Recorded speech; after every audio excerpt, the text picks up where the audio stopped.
Richard McLean's powerful and important book dissects the heart of a psychotic illness as his verbal journey explores the first signs, challenges, and reactions a person with schizophrenia has from their family and friends.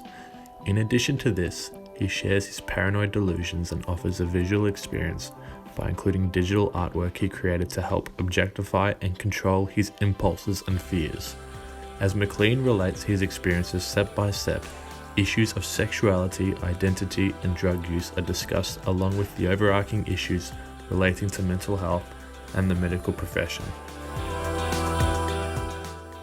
The classic battle between light and dark is portrayed in a unique context as we dissect McLean's motives and reactions towards specific scenarios. An insight into McLean would suggest his positive true personality is battling the demons and noises that taunt him and take control over who he is. They deteriorate him from becoming the person he wants to be and doing what he wants to do, through consistent hallucinations and indirect mocking of other characters portrayed in the book.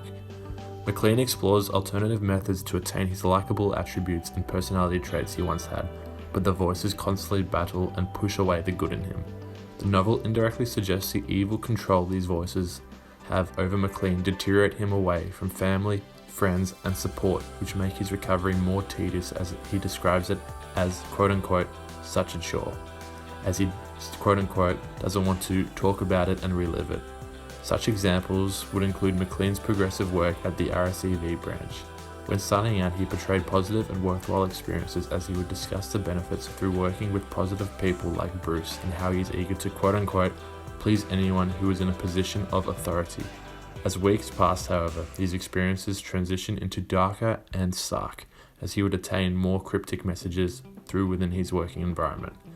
These messages would greatly attribute to his decline in mental health as he visualized unrealistic death threats and voices over the PA systems at work, telling him he's weak and that they're going to kill the snake, who was identified as McLean under his perception. These thoughts direct McLean to drawing evil conclusions as he's constantly finding ways to quote-unquote crack the code and solve the conspiracy behind the noises. Every action someone performed would somehow relate to these evil conclusions and force McLean to direct his focus towards these thoughts and away from reality. From complex scenarios such as taking ecstasy at a club in Edinburgh to simple events like streetlights dying would relate this idea in McLean's head that the force was behind him and was dangerous, and that evil was dominating the good in him.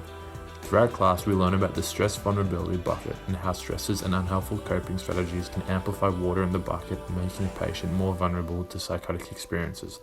The harmful tendencies that would relate to sex and religion would greatly attribute to stress in McLean's bucket, as well as bisexuality, which had an associated stigma around it at the time.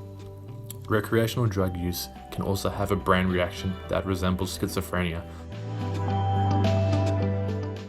Even when surrounded by friends and family, the book contrasts McLean from an isolated perspective as it indirectly depicts him as alone as he experiences these harmful thoughts by himself. Because he was convinced that people had been talking about him behind his back, he felt quote-unquote desolately alone. This led on to experiencing trust issues, and to surpass the voices outside McLean's room, he would then lock himself away from people to escape conflict. Isolating himself supposedly helped him understand what was happening to him. These tendencies amplify suicidal thoughts, however, as these outside noises would constantly scream to him to tell him to kill himself. He states that these voices can't kill him, so his plan was to do it himself so he could quote-unquote win the test. McLean was surrounded by neighbors, relatives, friends, and friends of friends throughout the entire story. He mentions how he might not have felt so alone if he had talked about it more openly, as if he might have recognized the symptoms in himself sooner. He was unable to confirm these problems weren't a reality, as his perception has been affected by selective factors in his attention. This has amplified McLean's probability in one's failure to consider alternative possibilities with an existing train of thought. For example, throughout the book, C focuses more on the surrounding environment at his work than the regular person would, meaning he's more prone to overlooking or overthinking. Instead of coming to terms that McLean needed help sooner, he would attempt to normalize the voices and conspiracies. Doing so, he would drag friends and families into his own problems, and he would force them to undergo a procedure where they would supposedly hear and experience the same sensation he was going through. He went to an extent to invite friends over into his bedroom just to hear the noises after nights of recreational drug use. The negative response or reaction from these people wouldn't deteriorate or distance McLean from thinking he has a problem and may need help. In fact, he felt even more motivated to ask others and solve the supposed conspiracy behind where these voices were coming from and why they were attacking him, as he quote-unquote believed he was going to uncover something grand.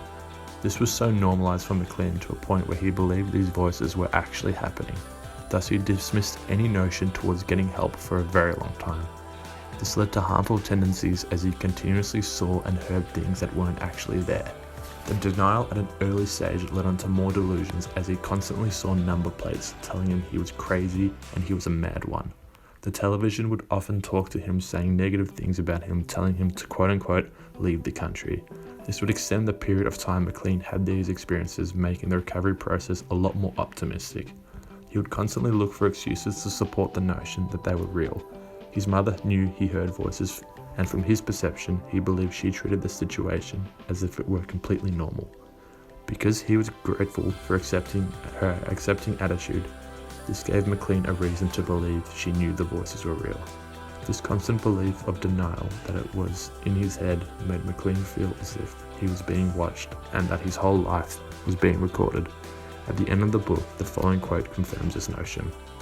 I didn't confide much in my family or my parents, partly because I didn't really believe I was sick. My psychosis developed so gradually and affected my reason to such a degree that I didn't see it, and I didn't know anyone else who had suffered similar delusions. Once I realized and was open about it, I came across plenty of examples. Overall, the words of Richard McLean give us a unique insight into a hidden and internal world. His creativity delights readers with clear illustrations of examples and experiences which has led to his decline in mental health. His simplistic wording and cohesiveness outstrip anything I've ever read or learnt about schizophrenia for its insight into nature or psychotic thinking and behaviour. It was outstanding the number of subheadings the author had included in each section. This almost indirectly showed readers the extensive stress and concern that was on McLean's mind, as there was constant worry about a multitude of things that linked onto each other. I enjoyed this diverse insight very much and believe this first-person account will strengthen my understanding as an occupational therapist in the near future.